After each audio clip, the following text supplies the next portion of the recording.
Thank you very much, dear. These are testing times for our party and for our country. A paralysed parliament, a polarised politics, and urgent reforms that this country needs put on pause. And all because the referendum vote has not been honoured and Brexit has not been delivered.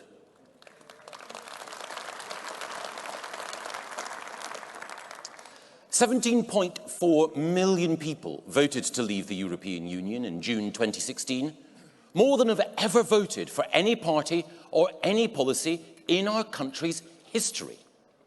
But 3 years on, that democratic verdict has not been honoured. We cannot allow this division and delay to continue. We must get Brexit done.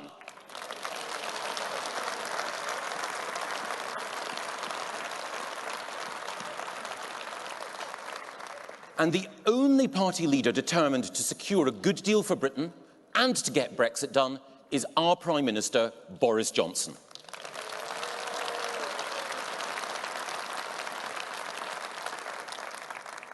Now, I've known Boris for more than 30 years, and while we haven't always agreed on everything, let me tell you this. Boris is brave, he is determined, he loves this country, and he delivers.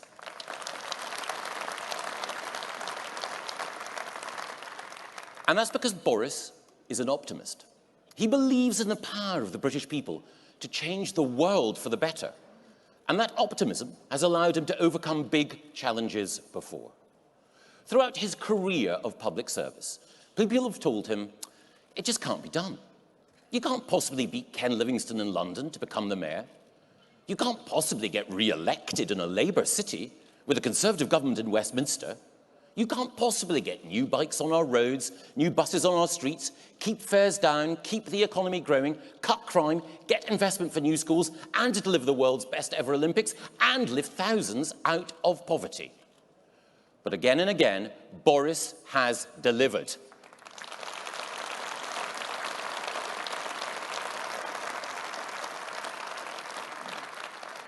As he did when we led the Vote Leave campaign. People said we'd never win. The odds were against us. The establishment was against us. Even Nigel Farage was against us. But Vote Leave won.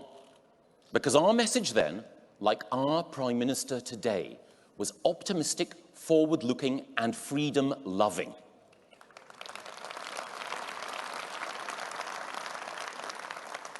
And that's why I trust Boris to do what we've waited too long to do.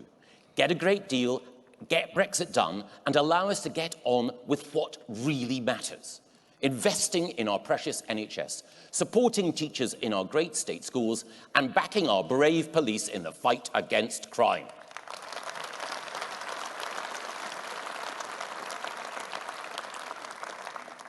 These are the people's priorities.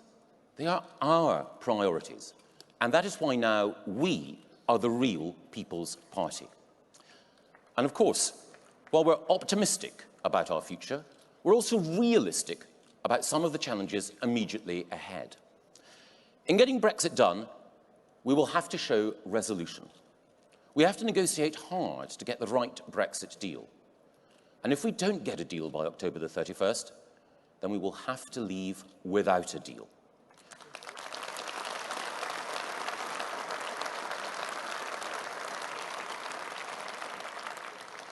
We simply cannot allow this process to drag on indefinitely. Now, I don't deny that leaving without a deal will, initially, mean that there are some challenges. The EU plans to impose new tariffs, new checks on trade, and it isn't showing the same generosity to UK nationals as we're showing to EU nationals.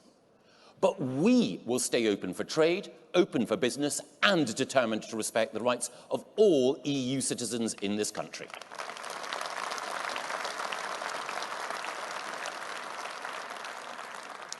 And we've taken huge steps to get ready.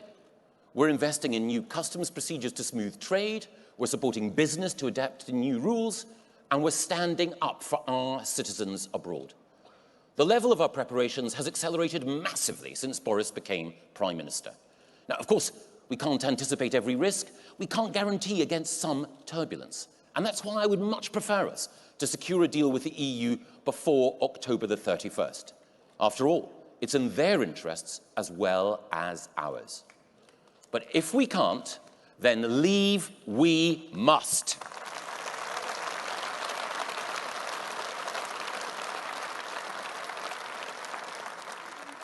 Because while the difficulties caused by leaving without a deal will pass, the damage to our democracy in not getting Brexit done would endure and resound for much longer.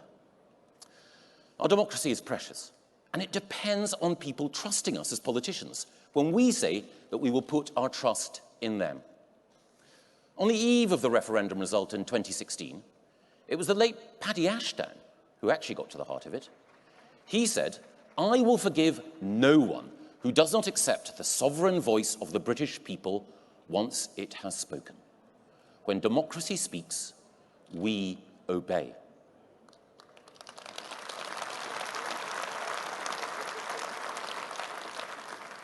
When democracy speaks, we, the politicians, obey. That's the position of a true liberal and a true Democrat. But it is not the position of the party that today calls itself the Liberal Democrats.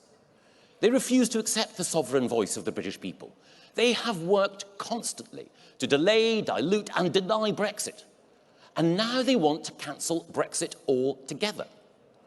Telling the public that they won't be listened to until they agree with Guy Verhofstadt isn't liberal or democratic. It's patronising, condescending, we know best, get back in line and know your place arrogance of the kind that makes Marie Antoinette seem like a model of grounded humility.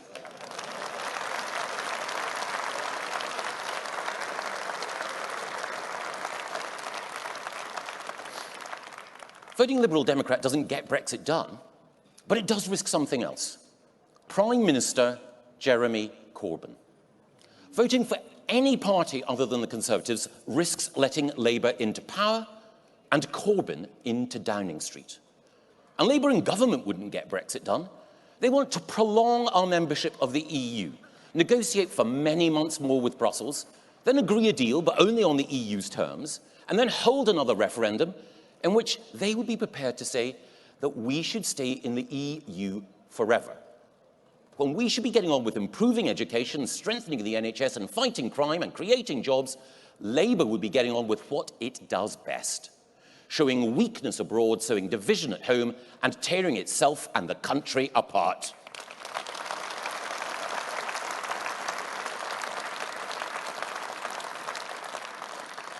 You simply need to look at Jeremy Corbyn's record. How can we let a man who supported Sinn Féin IRA be in charge of our nation's security?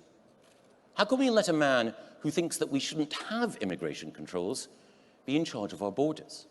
How can we let a man who thinks we should punish companies for being successful be in charge of our economy? And how on earth can we let a man who's indulged, accommodated, and excused the most terrible anti-Semitism be in charge of our democracy?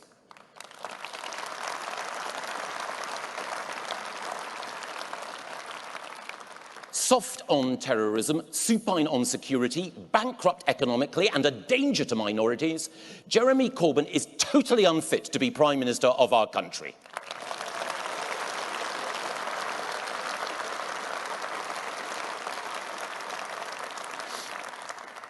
Yes, these are testing times. But when our party and our country have been tested in the past, we have met and mastered the challenges of our times. Conservatives rose to the challenge of the Industrial Revolution with the courage to cut tariffs and with the compassion to pass laws to protect factory workers. Conservatives responded to the turbulence of the 1930s with investment in health and housing for the poorest and the resolution to rearm in the face of dictatorships. Conservatives also reversed the decline of our nation in the 1980s by spreading wealth, extending home ownership, increasing educational opportunity, and facing down Marxism at home and abroad. And of course, after the great crash of 2008, it was Conservative leadership that repaired our economy, reformed our schools, helped millions into work, put rehabilitation at the heart of justice, fought climate change, enhanced our environment, and held the light of liberty aloft while freedom came under attack across the globe. Now we have the chance, this generation of conservatives, to embrace a new decade of renewal, to make our country the best in the world for education and science, the best in the world when it comes to using technology to banish hunger, fight climate change, and end poverty, the most civilized, tolerant, and welcoming home to people of all backgrounds, the most creative, imaginative, and entrepreneurial place on earth, a nation renewed and a mission to lead the world. That is our challenge and our calling. Let us be worthy of it, together.